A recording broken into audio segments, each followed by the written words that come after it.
Amici, buongiorno. In che veri contavo una noticiola. Tan vi ricordi sempre di iscriversi al mio canale YouTube dove ghin tutti i video in milanese. Il canale si chiama Scuola di Milanese di Fabio Fumagalli. E ricordatevi di iscrivervi e, se vi piace, di lasciare il like su questo video. Sotto il video che sarà anche scritto di quel che adesso vi conti, di maniera che potete confrontare la pronuncia con la grammatica scritta.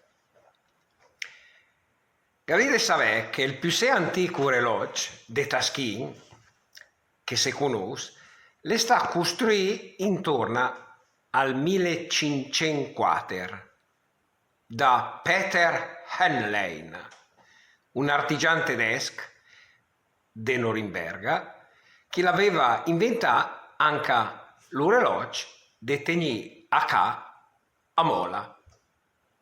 Ciao gente, alla prossima, se sento.